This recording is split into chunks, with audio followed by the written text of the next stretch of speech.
everyone, welcome back to 영필순. 영어가 필요한 모든 순간 여러분의 영필순입니다. 일상생활에서 쉽게 쓸 수 있는 영어 회화 표현과 정치, 그리고 선거에 관한 지식들을 재미있게 알려드리겠습니다. 오늘은 대통령 연설문에 나와 있는 주요 표현, 그리고 연임과 중임에 대해서 알아보겠습니다.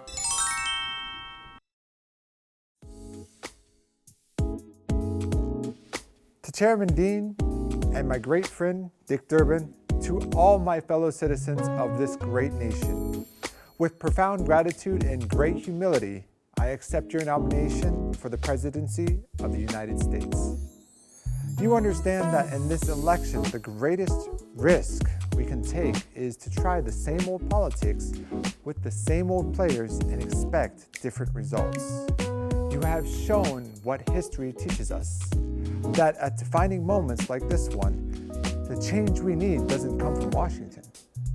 Change comes to Washington. Change happens because the American people demand it, because they rise up and insist on new ideas and new leadership. A new politics for a new time. 정제된 영어 표현과 짜임새 있는 연설문이기 때문에 영어 공부를 하는 많은 분들이 읽어본다고 하죠. 버락 오바마 미국 전 대통령의 연설문을 만나봤습니다. 연설문에서 chairman이라는 표현이 나옵니다. chairman은 의장, 회장, 위원장을 뜻하는데요. 국회의장이라고 하면 chairman of the congress라고 하면 되겠죠. 국회를 뜻하는 단어도 여러 가지가 있는데요. National Assembly라고도 하고 Congress 또는 Parliament라고도 합니다. 보통 미국에서는 Congress, 영국에서는 의회를 Parliament라고 하죠. 그렇다면 국회의원은 뭐라고 하면 될까요? Member of the National Assembly라고 표현할 수 있겠죠. The Assembly is composed of 300 members, 253 elected by a plurality of votes from electoral districts, and 47 through proportional representation system. One person gets 2 ballots, 1 vote from constituency member candidate, and the other vote from a party. 그럼 여기서 선거와 관련된 영어 표현을 몇 가지 더 알아보겠습니다. The ballot is stronger than the bullet. 투표는 총알보다 강하다라는 뜻이죠. Ballot은 투표, 투표 용지라는 뜻인데요. 이 외에도 투표를 의미하는 여러 가지 단어가 더 있죠. Vote, poll 이라는 단어도 투표, 투표하다라는 뜻으로 쓰입니다. 그러면 투표하자, 투표합시다 라고 권유하는 표현은 어떻게 말하면 될까요? 뭐뭐 하자라는 뜻의 let's를 써서 let's vote 라고 하면 되겠죠. 여러분, 투표할 때 꼭 가져가야 하는 게 있습니다.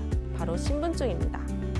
신분증을 보여주고 본인 확인을 받은 후 투표를 할 수 있는데요.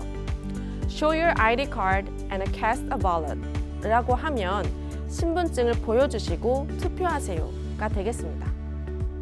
자, 그러면 선거에 나온 후보자는 뭐라고 할까요? 바로 candidate입니다.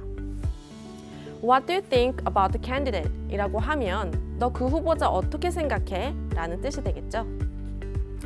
오바마 전 대통령의 연설문 중에 멋진 표현이 들어가 있습니다.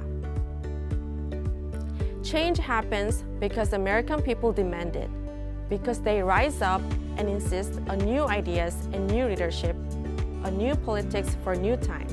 변화는 국민들이 요구할 때 일어나는데 새로운 시대를 위한 새로운 아이디어와 리더십, 그리고 정책을 주장하기 때문이다 라는 의미이죠.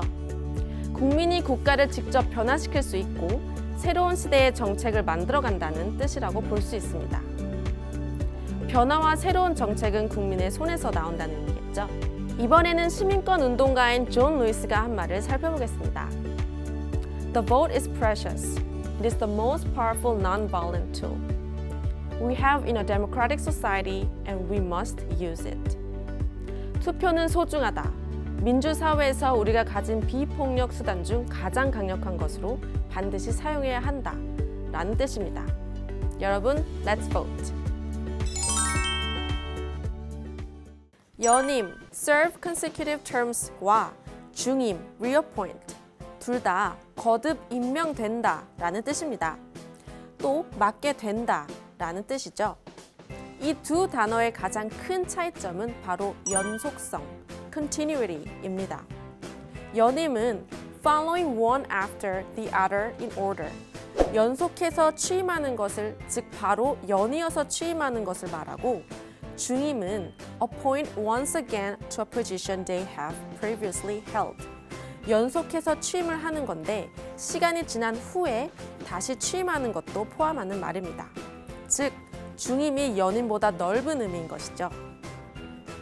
예를 들어서 어떤 사람이 제5대 대통령이 되고 그 다음 제6대 대통령이 되는 것을 연임이라고 하는 것이고, 제5대 대통령이 되고 그 다음 제7대 대통령이 되는 것을 중임이라고 하는 것입니다. 우리나라 헌법 제70조에 보면 대통령의 임기는 5년으로 하며 중임할 수 없다라고 되어 있습니다. 한번 대통령이 되고 나면 다시 할 수 없다는 의미이죠. Article 70 of the Republic of Korea's Constitution outlines the term of office of the president shall be 5 years and the president shall not be re-elected. 이번에는 미국의 수정헌법을 한번 보겠습니다. 수정헌법 제22조에 보면 Article 22 of the United States Constitution outlines no person shall be elected to the office of the president more than twice 라고 되어 있는데요. more than twice, 2번 넘게 할 수 없다는 뜻입니다. 조금 전 연설 들어봤던 버락 오바마의 경우 2009년부터 2017년까지 2번에 걸쳐 연이어서 대통령을 재임했는데요.